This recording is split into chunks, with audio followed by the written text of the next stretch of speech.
et l'hiver. Sachant que si on se fie aux données de la littérature, en fait, les données de la littérature nous expriment uniquement l'intérêt d'utiliser la végétalisation uniquement l'été. Mais nous, on a montré que, y compris l'hiver, on respecte la même tendance. On voit moins l'intérêt d'utiliser de la végétalisation sur le bilan énergétique, mais elle est quand même présente. Là, toujours sur les besoins globaux, donc là, je l'ai fait l'été et l'hiver, là, c'est les besoins globaux. Et au-delà des besoins globaux, c'est-à-dire la somme des deux, pour le bâtiment de référence et le bâtiment végétalisé, on voit que ça agit aussi sur la température opérative. C'est-à-dire c'est la température ressentie, donc la température de confort. Aussi la performance énergétique d'été via le phénomène de masque. Et enfin, on a rajouté la part de l'évapotranspiration. On constate que la partie la plus importante qui améliore la performance énergétique, c'est, donc là on a représenté la température et le flux, c'est le cas 4, c'est-à-dire l'évapotranspiration qui améliore donc qui est donc, on va dire, responsable, qui est donc le paramètre le plus sensible, c'est l'évapotranspiration, puis l'effet de masque. On a fait aussi une étude à l'échelle justement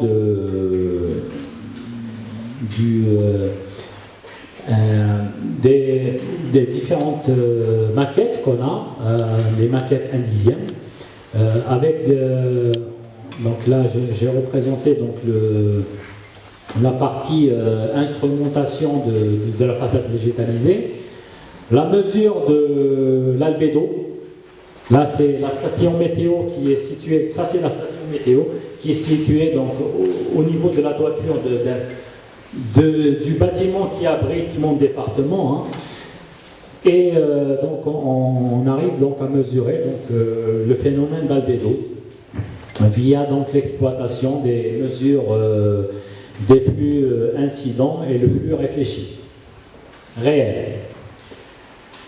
Et là donc aussi donc, on s'est intéressé donc, à l'effet thermique des bâtiments. On voit que les profils de température, on voit que la présence de la végétalisation permet une réduction du pic de chaleur qui atteint 15 degrés l'été. Ça, c'est durant la journée. Et donc, il est responsable de la réduction des gains en fait, énergétiques, les gains, donc, en fait, on va dire les besoins énergétiques qui atteignent 97%. Et durant la nuit, donc, on a une réduction des déperditions de l'ordre de 30%. Idem, ça c'est l'été. L'hiver, on a une réduction moins significative, mais quand même qui demeure importante.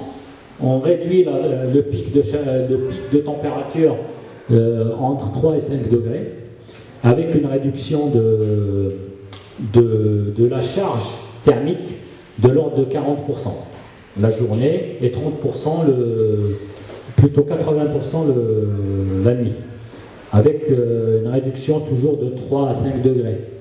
C'est similaire à celle de l'été. Ça, c'est l'impact global. Donc, on voit donc, quand on a l'hiver, quand on a là, c'est le refroidissement. Quand on a du négatif, c'est un pourboire rafraîchissant. Quand on a du positif, c'est un pourboire chauffant. D'accord ? On voit que donc, les façades en l'occurrence végétalisées,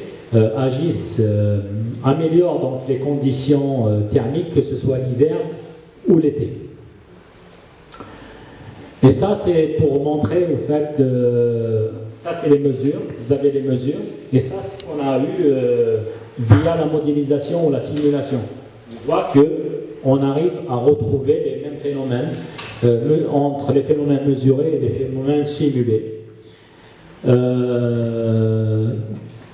Alors, l'impact sur le microclimat. Donc, on s'est intéressé aussi donc, à l'impact sur le microclimat urbain. Et donc, comment on l'a fait? On l'a fait via donc, la mesure de l'évolution des températures. On voit qu'il y a une différence entre de l'ordre de 1,5 degré entre une façade de référence et une façade végétalisée. Et on a une réduction de la température d'ambiance, c'est-à-dire de l'air extérieur, qui atteint 5 degrés l'été. Ça, c'est toujours les tendances qu'on a retrouvées pour les toitures végétalisées. Et donc, j'en passe. Ce qui est important, c'est que, pour rappeler ce qui a été fait, on a travaillé à l'échelle du composant, à l'échelle du bâtiment, et puis donc, on s'est intéressé à l'échelle urbaine des Rio Canyon. Donc, on a développé un modèle de scène urbaine, un modèle qui a été implémenté dans Terrain 6, donc dans le logiciel. On a donc rajouté la partie canyon qui est en bas, je ne sais pas si vous voyez, tout en bas. Il y a donc un U, vous voyez le U. Donc ça c'est le modèle donc, du canyon qu'on a implémenté. Et on a repris le cas d'étude qu'on a abordé initialement en s'intéressant non pas à un bâtiment seul, sans phénomène de masque. On a rajouté donc l'étude du bâtiment dans un milieu urbain constitué de, vous voyez donc on a en fait 2 rues Canyon. Et on a regardé donc l'effet en fait, justement de cette morphologie urbaine sur la performance énergétique de ces bâtiments. Et donc on a fait la mesure du bâtiment isolé, c'est-à-dire seul, pas isolé thermiquement. On a un bâtiment seul, vous voyez donc l'évolution des besoins ou les charges de climatisation l'été. Ici l'été, pour le bâtiment de référence et le bâtiment végétalisé. Et quand on prend le même bâtiment dans un milieu urbain, vous voyez qu'on a en fait d'autres valeurs. Et vous voyez que c'est, en fait, vous voyez donc l'influence, que ce soit pour le bâtiment sans végétalisation ou un bâtiment végétalisé. L'importance donc de la prise en compte justement du milieu urbain sur l'évaluation de la performance énergétique des bâtiments. Bon, je termine un peu cette présentation pour vous reparler un petit peu des résultats saillants de cette étude. Alors donc, qu'est-ce qu'on peut dire? On a pu développer un modèle qui arrive à reproduire fidèlement donc, ce qui se passe à l'échelle réelle, donc à l'échelle de la mesure. On l'a donc implémenté dans un bâtiment, puis on a intégré aussi le modèle à l'échelle urbaine. Donc on a travaillé donc, sur une maquette pour la validation expérimentale et aussi à une échelle réelle de bâtiments plutôt pavillon BBC. Qu'est-ce qui a été donc montré? On a pu montrer que la présence de la végétalisation permet une réduction de la charge de climatisation d'été entre 40 et 50% selon la typologie du climat.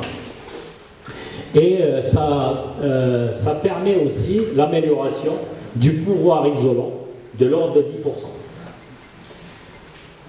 On a aussi montré donc que au fait qu'on pouvait donc si on touche une façade végétale ou une façade ou une toiture végétalisée l'été, on ressent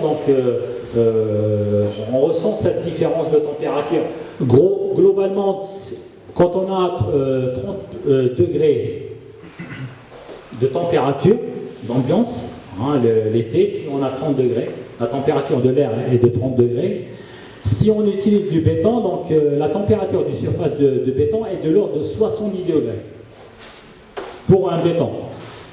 Pour une végétalisation, la présence de la végétalisation, si on a en fait une couche de végétalisation, la température mesurée est de l'ordre de 30 jusqu'à 35 degrés. C'est-à-dire on a quasiment, on maintient la température d'ambiance.